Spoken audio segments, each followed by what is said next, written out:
ডাইনিংয়ে পা রেখে নাকটা কুচিয়ে গেল কাকলির। আজও কিছু পুড়ছে রান্নাঘরে। ছুটে গিয়ে গ্যাসটা অফ করে। ততক্ষণে বাটির সব জল শুকিয়ে ডিম দুটো তলা ধরে গেছে।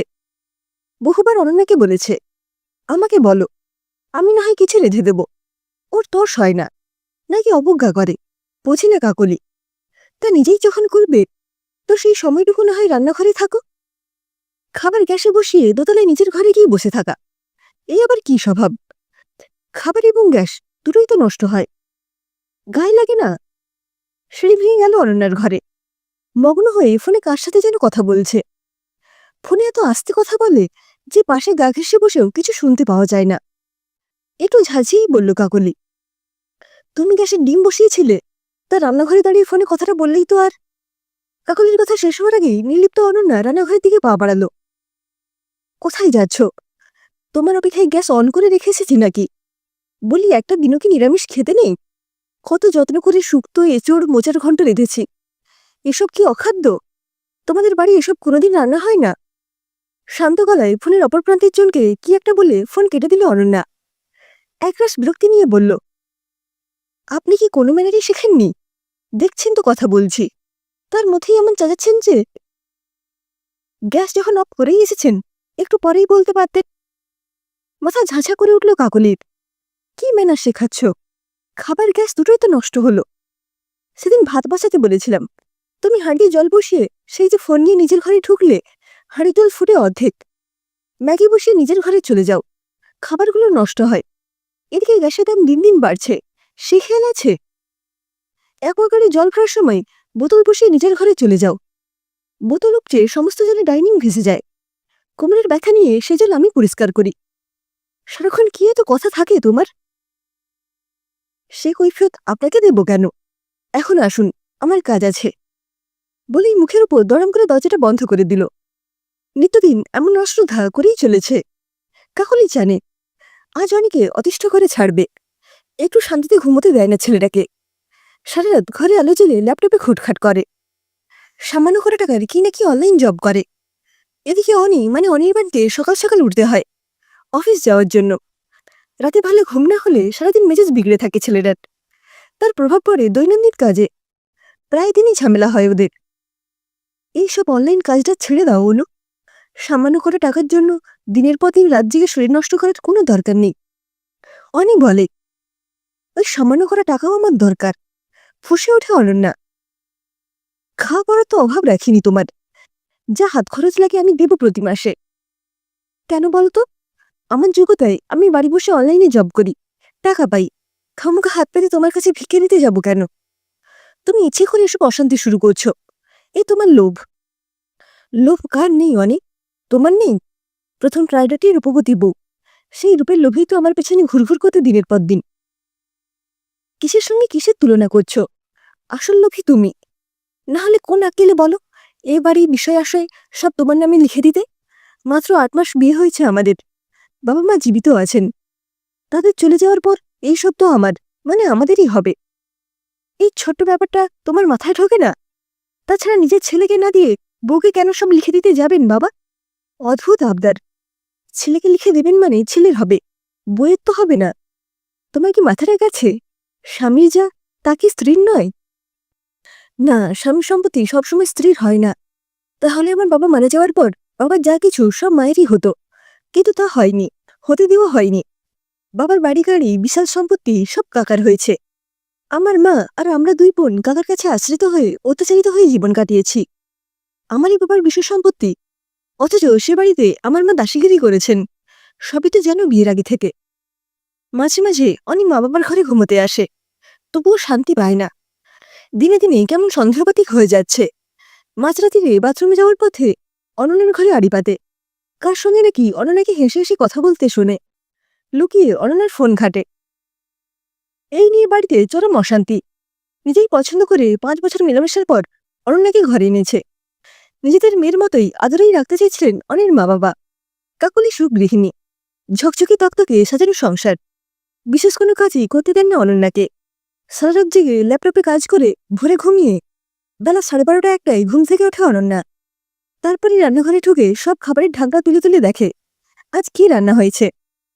পছন্দ না হলে ডিম সেদ্ধ বা ম্যাগি করে খায়, তাও বেশিরভাগ দিন পুড়িয়ে ফেলে। গজগজ করতে করতে পোড়া বাসন, অগোছালো রান্নাঘর আবার যত্নের সাজাই কাকলি। একদিন কর্তা আর অনি বেরিয়ে যেতেই একটা ছোট কাঠের বাক্স হাতে কাকলি অনন্যার ঘরে গেল। খুব স্নেহ মিশ্রিত গলায় বলল, দেখো অনন্যা, তুমি আর অনি ছাড়া আমাদের আর কে আছে বলো? তোমরা ভালো থাকো, সুখে থাকো, এছাড়া আর কি বা চাওয়ার আছে?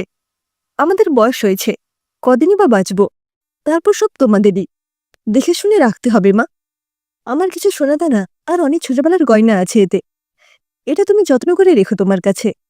যখন কিছু পড়তে ইচ্ছে করবে তোমার থেকে না হয় চেয়ে নিয়ে পড়ব। এখন এই বাক্স নিয়ে তুমি আমায় ভারমুক্ত করো মা। চুপচাপ গয়নার বাক্স শাশুড়ির হাত থেকে নিয়ে আলমারিতে তুলে রাখলো অনন্যা। অনেক জানতে পেরে ফেটে পড়ল, তুমি ওকে সব গয়না দিতে গেলে কেন মা? এই গয়না তুমি ফেরত পাবে ভেবেছ? ওভাবে কেন বলছিস বাবা? ওর দিক থেকে ভেবে দেখ তো, ছোটবেলাটা কত কষ্টে কেটেছে।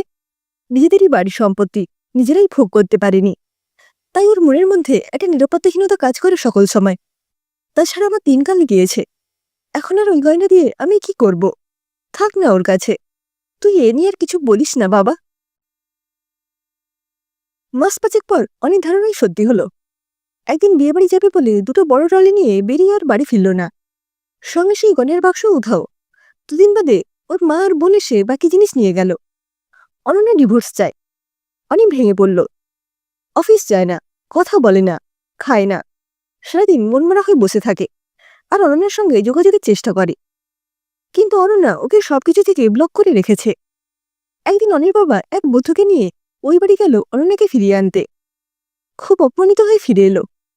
অনন্যার স্পষ্ট কথা, হয় সমস্ত সম্পত্তি আমার নামে লিখে দিন, নয় ছেলেকে বলুন খোরপোশ বাবদ নগদ 15 লাখ টাকা দিয়ে ডিভোর্স দিক, নইলে আপনাদের সবার বিরুদ্ধে 498 ধারায় মামলা করব। আমার উকিল রেডি আছে। অনেক নিরীহ বাবা এই অপমান সহ্য করতে পারলেন না, স্ট্রোক হয়ে বিছানা নিলেন। কাকলি শান্ত হয়ে একদিকে স্বামী আর একদিকে সন্তানকে সামলায়। প্রতিবেশী আত্মীয় স্বজন কেউ পাশেনি, সবাই নুনে ছেড়ে দিতে ব্যস্ত। অনেক বন্ধুরা ওকে ফোন করে, মেসেজ করে, রোমান সহ ছবি পাঠিয়ে দেখাতে লাগলো অনন্য কার বাইকে কার গাড়িতে এদিক সেদিক ঘুরে বেড়াচ্ছে। কোন এক কোটিপতি মারোয়ারের ছেলের সঙ্গে নাকি সম্পর্ক হয়েছে। বন্ধুরা অনেকে নিয়ে খিল্লি করে, তুই এই 6 ফুটিয়া হাট্টাকাট্টা শরীর নিয়েও একটা মেয়েকে সামলাতে পারলি না? জিম টিম করে কি করলি এতদিনে? ওদিকে 5 ফুটিয়া মাড্ডু চ্যাংরা কেমন সামলাচ্ছে দেখ।